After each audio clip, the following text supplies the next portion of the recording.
All right, guys, we are here at APUS History Topic 7.11 Interwar Foreign Policy. So, isolationism returns. So, in the aftermath of World War I, the U.S. went back to isolationism. Remember, U.S. had been an isolationist nation going all the way back to George Washington, who suggested in his farewell address that the United States avoid foreign entanglements, especially in Europe. And so that's something that the United States had heeded for many, many years. But in World War I, the United States got involved. But then after World War I, the United States is going to retreat back into isolationism. It's going to adopt policies aimed at protecting domestic interests and avoiding foreign entanglements. So, first of all, we have tariff policies. So the U.S. is going to pursue a high tariff policy to protect domestic industries. So we had the Fordney-McCumber tariff, that's 1922, the Smoot-Hawley tariff, that's 1930, and those are going to significantly raise tariff rates. So those policies actually backfire, and they're leading to retaliatory tariffs from other countries. And so if you see that over the weekend, this is in January of 2025, towards the end of January, this is being made. Let me see, Donald Trump, who is now president, there were some people who were being deported to Colombia, and the president of Colombia refused to allow the planes to land, so they had to come back to the United States. What the United States did was Donald Trump said, I'm going to impose immediately these emergency tariffs against Colombia of 25%. And then the president of Colombia said, right back at you, I'm going to impose 25% tariffs on the United States. Now, the issue eventually got resolved, but the idea of one country imposing tariffs, all it does is cause the other country to do the exact same thing, and those are called retaliatory tariffs. And so whenever there's big tariffs, people don't like to trade with other countries. And so the idea of a tariff is to make it cheaper to buy something that's made in the USA instead of buying something that's, say, made in France or Britain or China, because those items are going to be marked up because of the tariff. However, what that means is it's going to reduce international trade. And so that reduction of trade actually is something that's going to worsen the Great Depression. So why? Because Germany is going to struggle to pay reparations due to reduced trade, which also hurt Britain and France as they depended upon those reparations to repay U.S. loans from World War I. So there's also a disarmament conference. So the Washington Naval Conference, that's from 1921 to 1922, aimed to reduce naval arms among 9 nations. It resulted in agreements like the 4-Power Treaty and the 5-Power Treaty, limiting naval expansion. Though these treaties sought peace, they lacked enforcement mechanisms, leading to a false sense of security. So imagine if the speed limit on the highway on the 215 was 45 miles per hour. Well, that would be really, really slow. But imagine if there was no cops. Well, would the speed limit really matter? And so that's the thing, whenever you pass a law or whenever you have a treaty that doesn't have anything to enforce the treaty, it doesn't really matter all that much, okay? So also immigration policy. So the Immigration Act of 1924 severely restricted immigration from Southern and Eastern Europe and Asia. And so that reflected isolationist sentiment and anti-immigrant attitudes that were exacerbated by the Red Scare, if you remember that. And so that marked a shift towards insulating the U.S. from external influences and conflicts. So we went from isolationism to this idea of selected intervention. So while isolationist and broader foreign policy, the U.S. selectively intervened in the Western Hemisphere to protect its economic and strategic interests. And you remember the Monroe Doctrine said that other countries, unless you were already there, were not allowed to interfere in the Western Hemisphere. That would be North and South America and the Caribbean. And so the U.S. engaged in selective intervention to protect economic interest and political stability, especially in the Caribbean and Central America. Examples include in Haiti from 1915 to 1934, Nicaragua, Honduras, and Cuba. These actions were driven by concerns over protecting American assets and maintaining control over the Panama Canal region. These interventions, known as the Banana Wars, were part of a broader strategy to secure U.S. influence in the Western Hemisphere while avoiding broader global conflicts.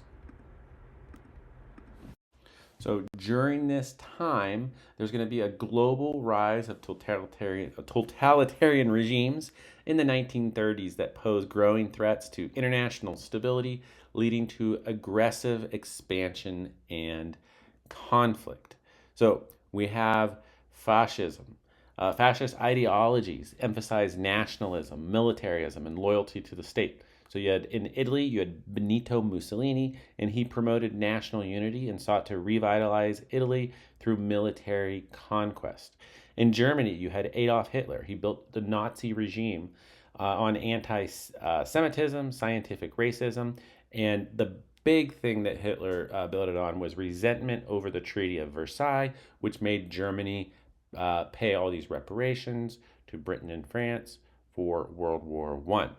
In Japan, you had Emperor Hirohito and Prime Minister Tojo that led Japan's military dictatorship, pursuing expansionism to secure resources and squash communism. So, for communism, so Joseph Stalin, he's in the Soviet Union. He expanded communist ideology, creating tension between fascist and communist regimes. And so that's one thing you should know. All the fascists that I talked about, like Adolf Hitler and Benito Mussolini, these guys are going to be afraid of communists. And one of the things that's going to give them this rise to power, other than the Great Depression that's going on over the world, and things like in Germany, resentment over the Treaty of Versailles and reparations, a big thing is that people are afraid of communism and the extremes of communism.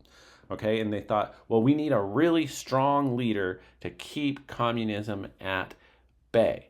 So you had Joseph Stalin and these in the Soviet Union, right?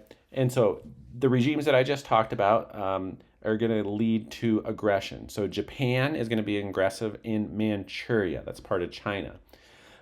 Italy is going to attack Ethiopia. Germany's occupation of the Saar Valley and the Rhineland, that's in 1935 and 1936, is going to alarm the world. And so we have these totalitarian regimes that are militarizing and expanding, taking over territory outside of their own country.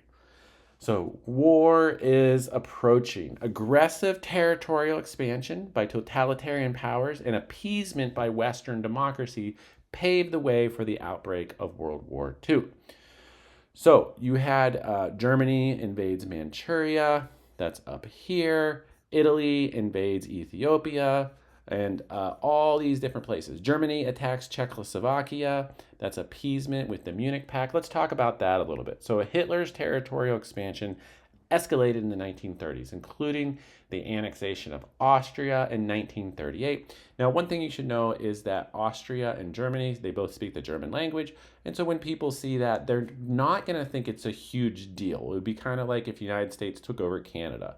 Like, yeah, it would be a big violation, but very similar cultures. It would be way different. Like, let's say the United States took over, I don't know, like North Korea or something like that. Or let's say the United States took over Iran or something like that. That would be a huge difference than if the United States took over Canada, right?